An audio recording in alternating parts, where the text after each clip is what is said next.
The Tom Woods Show, episode 693. Prepare to set fire to the index card of allowable opinion. Your daily dose of liberty education starts here.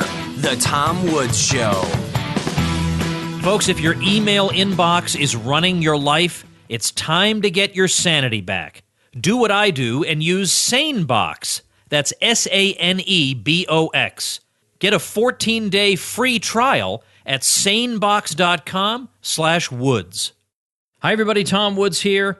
Remember, just a couple of episodes a week until I'm fully settled in Florida. We've been making the move from Kansas to Florida, and I've got a lot to do. I got to get the house set up. I got to get the office set up. But a couple episodes a week, nevertheless. And I think before long, you will be getting your 5 episodes of the show per week. Well, today, we're talking to Robin Kerner. Robin is probably best known for coining the term Blue Republican to refer to liberals and independents who joined the GOP to support Ron Paul's 2 bids for the presidency.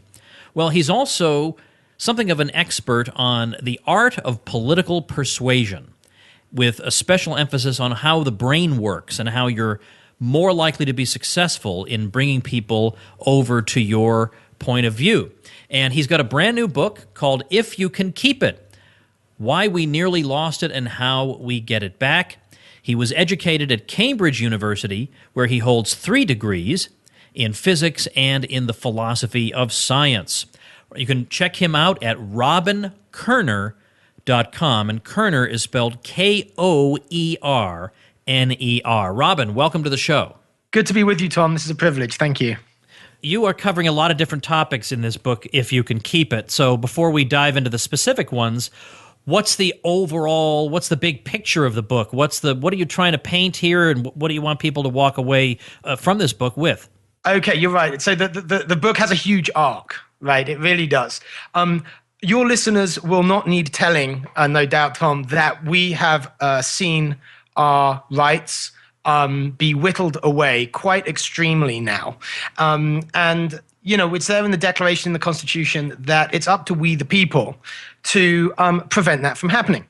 But we the people seem to have not prevented that from happening. So this book asks why, in a quite deep way. What is it about our makeup, the makeup of our brains, the way we receive information from the media, process that information, the way we perceive the world and interpret the world? What is it about all of those things that stop us being able to see what is happening around us, especially with respect to our rights and the founding principles of this country?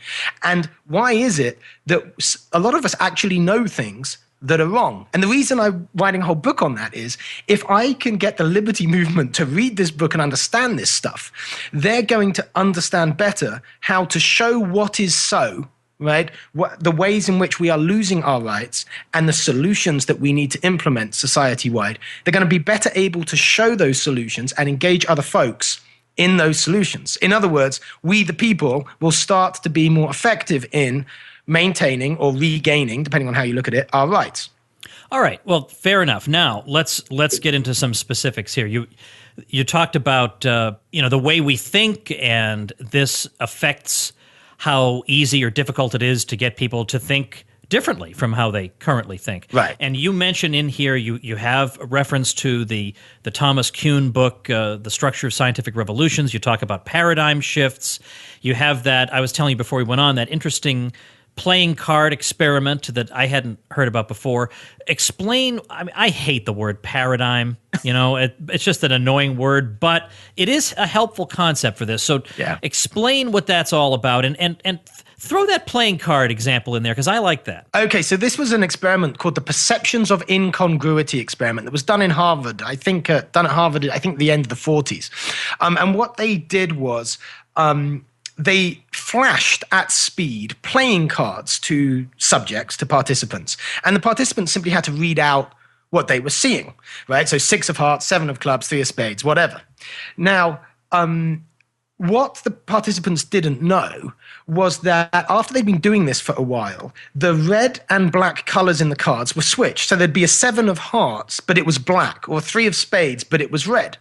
And what the experimenters wanted to see was what cards were called out, right? So if you see a black 7 of hearts, what actually do you see? Well, it turns out that you don't say, oh, hold on, that's a black 7 of hearts. You say simply 7 of hearts or 7 of spades or 7 of clubs. In other words, what you see is a function of what you know you're already looking at, which is a pack of playing cards. Now, in this case, the knowledge is wrong, right? But they're in a playing card paradigm, right? They've seen a lot of playing cards. Okay, this is obviously a pack of playing cards. So they're in a playing card paradigm, and that determines not only how they interpret the world, but their very perceptions of the world.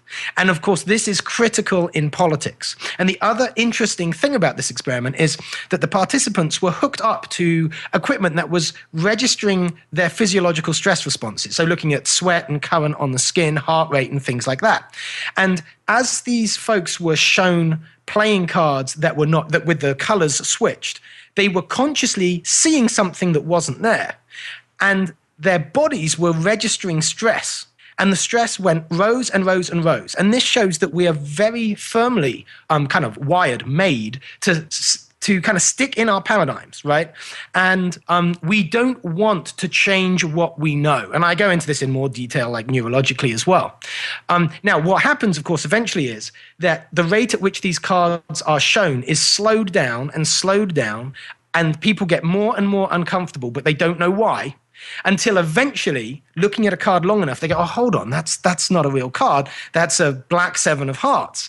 At that point, they are now released from the standard playing card paradigm, and they are able to see accurately everything that is shown to them. The lesson for politics, I hope, is obvious. But in case it isn't, let's give a real flesh and blood example. Let's take, for example, Ron Paul, because he goes beyond a black 7 of hearts. He's like a Trivial Pursuit card in your playing card deck. He's not any kind of those cards. Right. And then when that card comes up, people can't compete. They can't. So we've got this guy who's constitutionalist and he wants to cut spending, but he's also extremely anti-war. I don't even have the right categories to think about this correctly, so therefore he's crazy. Right. That became the refrain. He's crazy because he doesn't fit into my view. He's not a regular playing card. He's not a correct playing card. That's exactly right. So we can't accommodate that data, right? We can't even, some folks can't even kind of perceive the data, can't accept it. So, in the case of Ron Paul, he was kind of just marginalized. He was kind of outside the standard American political paradigm. And interestingly, I would say interestingly, in this kind of conception, one of the most powerful things that we can attribute to Ron Paul is that now, bits of what he was doing and what he was saying have become mainstream, have started to get into mainstream American politics. So, for example, if he was talking about audit the Fed on a debate stage 12 years ago, for example, no one would, what is this guy talking about? But now we can at least, a lot of folks who might not even identify libertarian, they can at least get that that's a meaningful thing, right? They're not going to completely glaze over. So he's kind of enlarged the paradigm towards liberty. But no, you're quite right. And there is this excluding of data that doesn't fit the paradigm is, again, something our brains are soft-wired, but quite firmly soft-wired to do. And indeed, it is exactly because that is the case that I needed to write this book for libertarians, right? Given that people are wired not to see what's so, right? It ain't any good just hitting them with more facts and logic, right? Because the problem that's keeping us in tyranny is that people can't see what's so because they're stuck in their own paradigm. So yeah, absolutely. I want you to talk just for a minute about what you did with Blue Republican, what that was all about, and how you can connect everything you've been saying up to now to that project. Or is this something you learned through that project, or you already knew about it, and this project was an offshoot of these ideas? What was the order? Well, I was taught I trained in direct sales, right? And really, one way of looking at this book is that it's sales and marketing for those who are trying to sell and market the ideas of and philosophy of liberty, right? So I already kind of had a skill in that area. And also at university, I studied epistemology, right? Which is the philosophy of knowledge and belief. How do we know the things that we know? And I've kind of self-taught in behavioral economics and all that, like empirical psychology and all that stuff. So I had kind of a bit of a grounding, you might say. In 2011, I was given the opportunity to write on the Huffington Post. And the Huffington Post obviously is a mainstream outlet for folks on the left. And, I was a liberal by default before I started reading Hayek and Hazlitt and all the good stuff, right? And what I mean by that is I never really given politics much thought. I'm a nice guy. There's this thing called government, this thing called law. Obviously, good policy manifests all my good intentions for a more just society, et cetera, right? Liberal by default. I didn't really have a commitment to a philosophy, but policy that more directly manifests my good intentions must be better than policy that doesn't. And I think a lot of kind of liberals who don't care that much about politics actually feel that way. So I felt that way right up until I discovered the liberty canon. And I thought, well, okay, most of my friends are liberal by default, and I still remember how to speak that language. So I'm going to use this platform on the Huffington Post to the left to tell all these Obama voters that they did, good on them for sticking to their true liberal principles for voting for Obama the first time. But now you've seen what Obama's actually done in his first term. Go vote, stay true to your liberal principles by voting for the one guy in the presidential race at that time who has a track record on civil rights, on not getting into unnecessary wars, on standing up against crony corporatism. And that guy happens to be an old white conservative called Ron Paul. And it turned out that very quickly, the movement whose name I coined in this article, which was Blue Republican, as you mentioned, that this became the numerically largest coalition for Ron Paul within about a week of that article. And it stayed the largest coalition for Ron Paul right up to the convention. So it had a huge effect. So the biggest coalition for Ron Paul was actually a bunch of Huffington Post reading, moderates and leftists. And I was able to do that by using some of the understandings that I try and give my reader in this book, not only understanding how the mind processes information and holds tight to what it already believes, but how actually to, as it were, subvert that process by which judgments are formed. Or maybe I should say hack that process, right? Because if you're trying to sell liberty, selling liberty isn't the hard bit. Liberty kind of sells itself. What you have to do is get somebody to unlearn whatever paradigm they have that stops them seeing what they need to see to be able to want their liberty, right? Or to realize that they haven't got their liberty, right? So this project is that project was kind of a crystallization of a lot of what I'm helping folks do in my book. And it was a very successful project. And really, it kind of put me on the map in liberty circles. Oh, without a doubt. I mean, that's how I found out about you. I had known about you for years before we ever met in person. Right. And I think we just met in person, it was a matter of a couple of months ago. It was, yeah. I saw you twice within a month. I hadn't seen you at all before then. I'm just like the buses, none for years and then you come at once. That's right. So, all right. I think related to this, I've got if you can hear that, I've got a whole list of things I want to talk to Robin about here. And I could go in two directions here, but let's say something about the culture precedes politics theme that you have in here, because this is a point that I know even I myself, even though intellectually I recognize it, sometimes I still need to internalize it better than I do. So why don't you tell us what this means and how it affects the way we should approach people, or the whole movement should approach what it's doing? Yeah, absolutely. Well, look, basically, politics can only kind of do what the culture allows. Now, what is culture? Culture is the way people behave, their expectations, the way they react to things, the concepts in their paradigm through which they understand the world and see the world. And because we in the liberty movement, we care about political ideas, right? And so we focus on politics and political philosophy. I mean, it's obvious that we would do so. And because we're not very good at sales and marketing, we think, well, if we just explain our politics well, then people will get it, right? And that will have a political effect. But yeah, that is kind of how I feel. Yeah, that's why I do everything. And Tom, you know, I can't say this to you about many things, and you're wrong on that, right? But you and most of the libertarian army, as it were, right? Culture precedes politics is to say that we have to move the mainstream dial of culture, if you like. And the culture is the dog and politics is the tail, and the dog wags the tail. Now, if you try and apply pressure to politics without moving the culture, nothing that you do is going to stick. You know, Jefferson talked about the ultimate defense of liberty is informing the discretion of the people, right? I mean, there it is, Declaration of Independence, the Constitution. It's about we the people. Even the founders said, it's about we the people. It's the demos of democracy. Now, this is important because libertarians and constitutionalists, and I love them, I'm one of them, rightly say we're a constitutional republic, not a democracy. And then they're kind of done with democracy.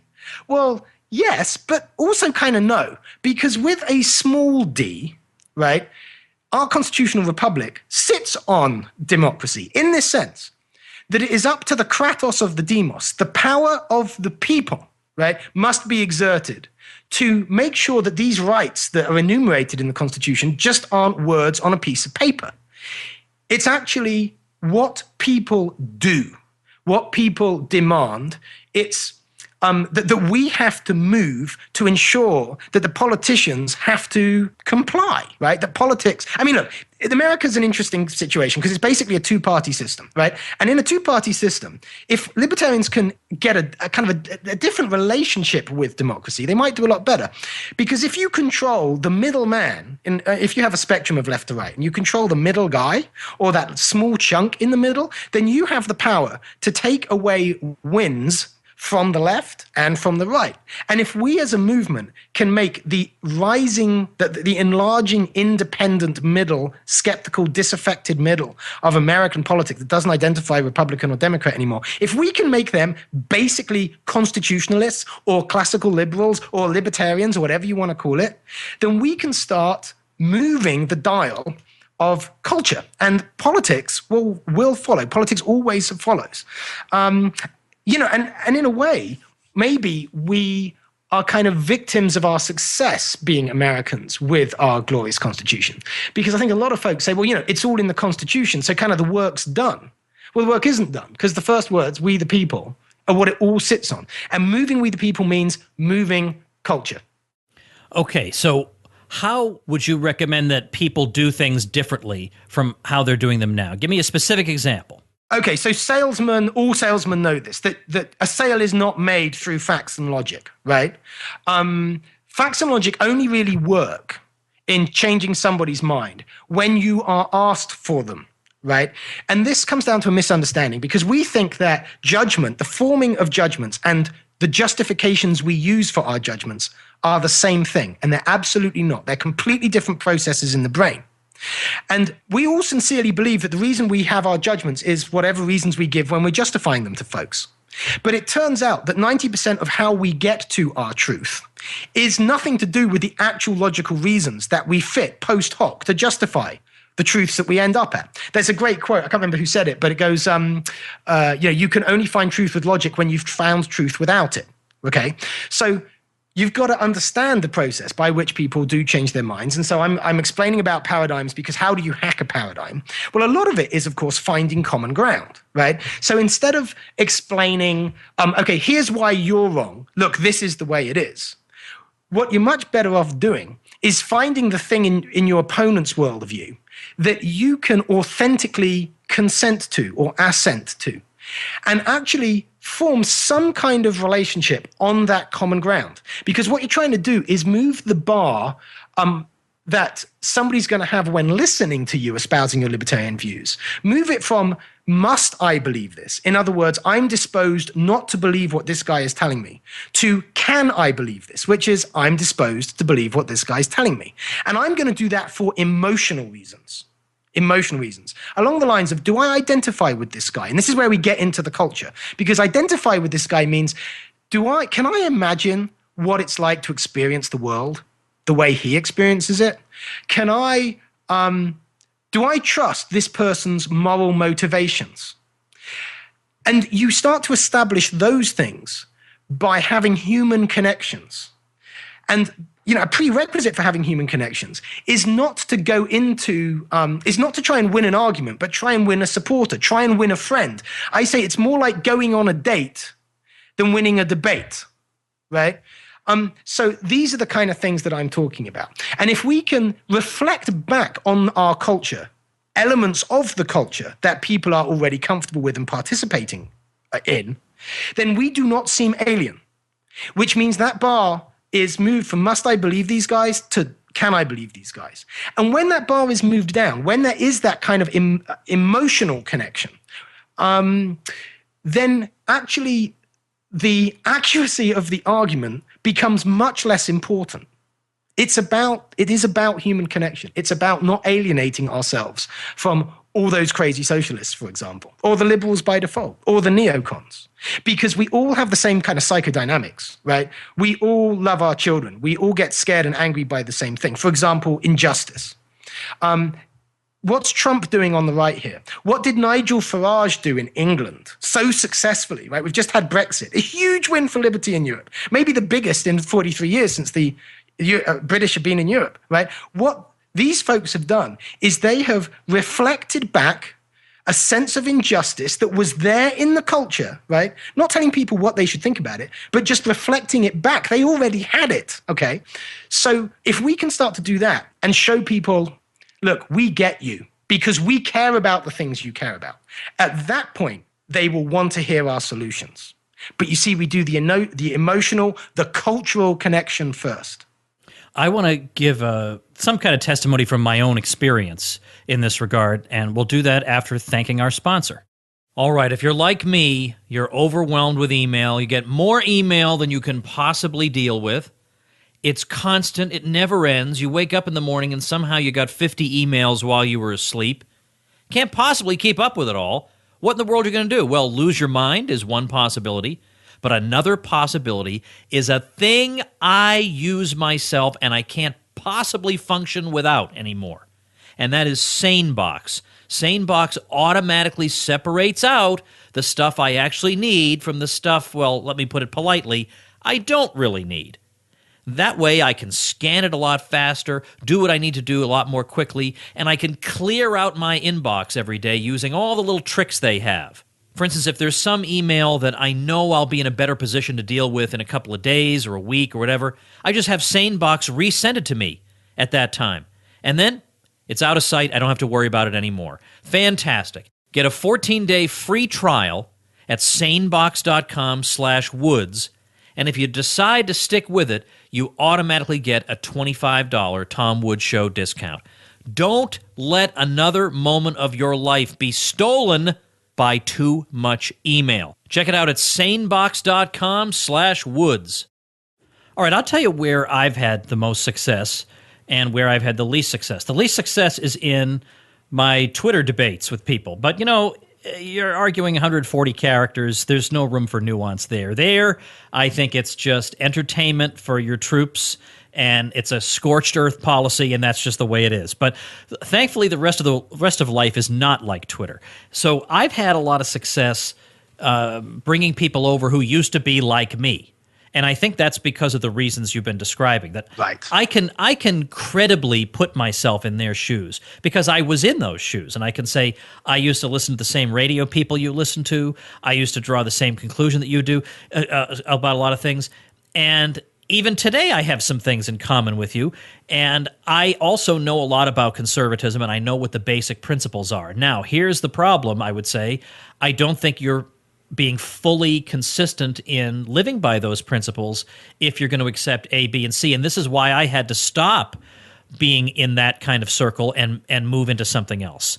And when I do it that way, it doesn't mean that immediately people say, oh, of course you're right, I'll abandon what I believed in for 20 years. But it's that's that seed that gets planted, and before you know it, it can in fact bear some fruit. I mean, it in fact does, there are some good consequences that come from it.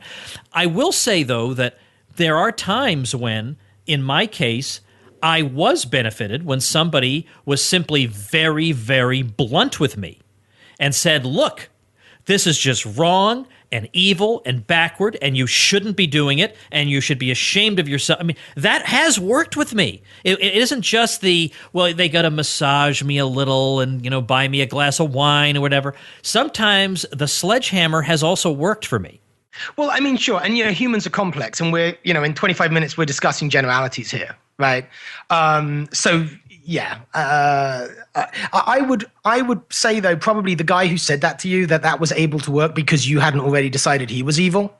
And seriously, a lot of people have already made decisions about libertarians. It's not maybe that they're not evil, but certainly that they're callous, that they're freaky. So that bar is set right up at must I believe. In other words, I don't want to believe this guy because, there's the huge kind of identity gap. And one of the things I say is, all politics, the politics of identity, right? But you actually, in your example, you said something else that I do make quite a lot of play out of when I give political communication seminars, which is that you succeed not by making the other guy wrong, but by actually making him right and getting him to test his own paradigm against his own paradigm and find his own inconsistencies, because then he's going to own the whole experience and he'll be committed to whatever he discovers in that process. He's not going to resist it because it's him, it's his journey or her journey, right? Whereas obviously all of our psychological defenses go up when somebody is coming at us saying, well, you're wrong. I'm generalizing, right? This isn't to deny your last point. And, actually, this thing about moving culture too, we only need to really be successful with 10%. I mean, if you get a critical mass of a culture for 10%, 10% of a culture, it's critical mass, typically, if you get them all focused on the same thing. Like the American Revolution happened with 10% of, the folks on the continent actually active and maybe 20 to 30% passive support, right? That is all we need. We don't need to get the hard Marxists, the hard socialists. We don't need that.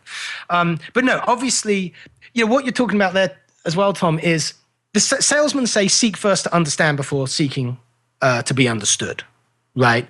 And I'm kind of advocating for that because people will tell you how to sell them politically if you shut up and listen for long enough, right? So, and we need to do that. We need to do that with large numbers of people. All right, now that's fair enough. There are a couple things I still want to make sure we cover, but I want to stay kind of on this topic, but just steer it a little bit. You have a discussion in here of the left-right paradigm and how unhelpful it can be.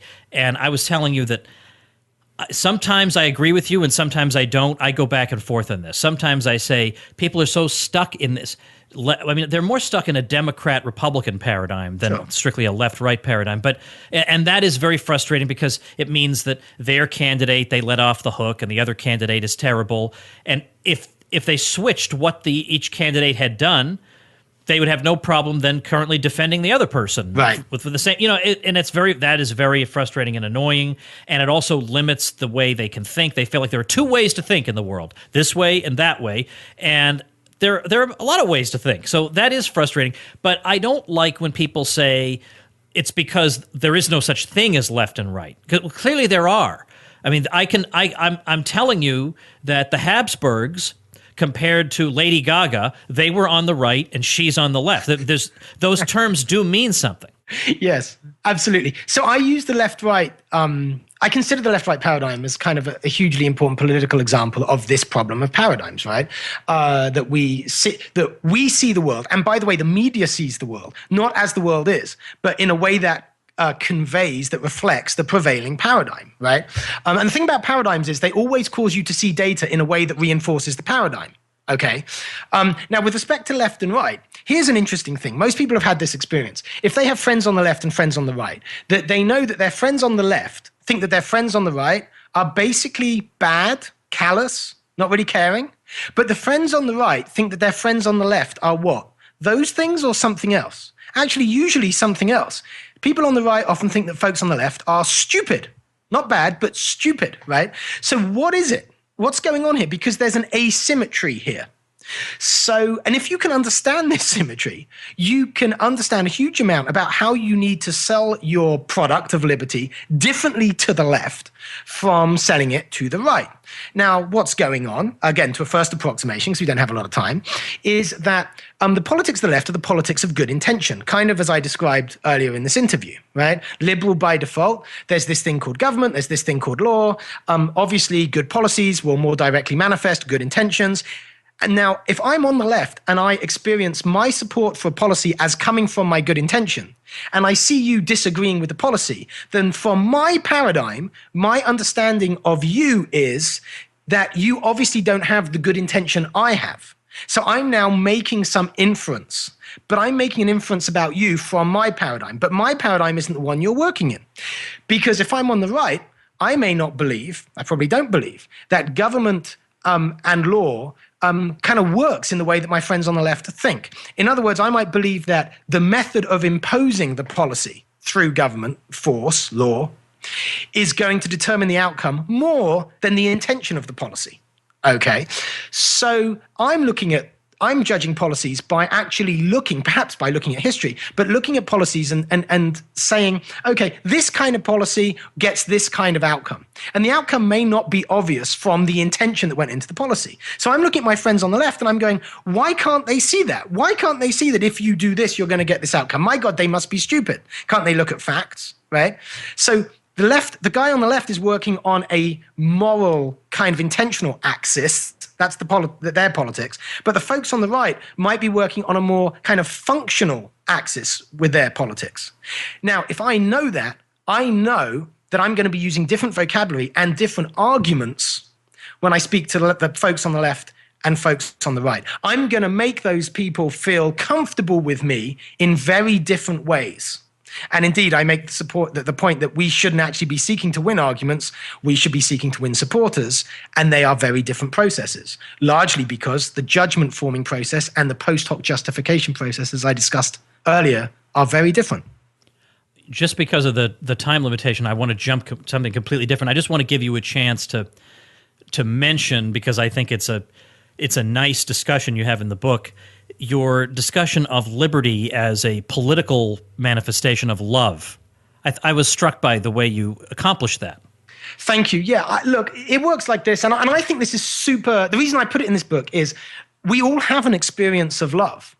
To be human is to know what love is. And when you love someone, you want for them what they want for themselves. The three little words that capture love are not "I love you," but they are "as you wish." And guess what? Politically, that's liberty, right? Liberty is the politics of as you wish. I want for you what you want for yourself. And so I think this is really important in this book about kind of selling liberty and paradigms and understanding how people form judgments. Because nobody has an ideological, and certainly not a political, objection to love. Love completely subverts political biases. We don't talk about love enough in political speeches, and we should. I mean, in fact, if you heard someone talk about love in a political speech, some audience will shift uncomfortably. But it's incredibly powerful because it invites people to meet you on a human level, right? It basically forms that common ground right there in the deepest way. And so, selling liberty as the politics of love is to sell a certain kind of politics, if you like, in a completely apolitical fashion. And so it gets through the cracks of all of these political paradigms because we can all relate to it. As I say, pretty much all of us have a personal experience of love. And if we're having a political discussion with that common ground, we can do much better than, hitting someone over the head with the creature from Jekyll Island often. Although, again, you say that the human experience is complex. You would be surprised at how many people sat down, read that entire thing, and their lives were changed. Oh, no. So, I know that you're not saying that it's not important. We do need those things. But if you came to that book, willingly, of your own accord, then you're at a point to be open to that book. That is not the same as having, an argument with someone who hasn't decided they want to. I see what you're saying. It's about getting someone doxastically open is the term, right? And I'm saying more of winning converts to liberty is about opening people's minds to actually maybe the possibility that what they already believe is inconsistent. That's 80% of selling liberty, rather than just explaining the finer points of the monetary system, even though I do some of that in my book as well.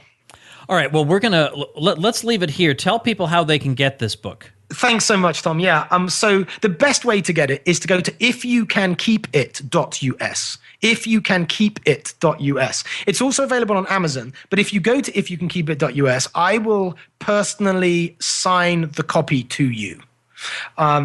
So that's where I invite people to go. And by the way, just by complete coincidence, there's another book that came out with exactly the same title in the same month. It's not that one. I am Robin Kerner. So if you're Googling it, it's If You Can Keep It, Kerner. And Kerner is spelled Koerner. It is. When you're Googling. Or you could just simply go to tomwoods.com/693, where I'll have a bio of Robin, and you'll definitely be sure that you're getting the correct book. Well, Robin, best of luck with the book. Great to finally have a chance to talk to you. Yes, you too, Tom. It's a real pleasure. All right, that's our episode for today. Remember, if you're overwhelmed by a sense of loss, not having 5 episodes of the Tom Woods Show every week, well, you can always start listening, make a habit of listening to Contra Krugman, which is my weekly podcast I do with Bob Murphy. So check out Contra Krugman to, give you something extra to listen to in the meantime. Before you know it, you'll love Contra Krugman too. Bob and I have a lot of fun on that show. You can discover a whole bunch of episodes of that show over at contrakrugman.com. All right, see you soon. Become a smarter libertarian in just 30 minutes a day. Visit tomwoods.com to subscribe to the show for free, and we'll see you next time.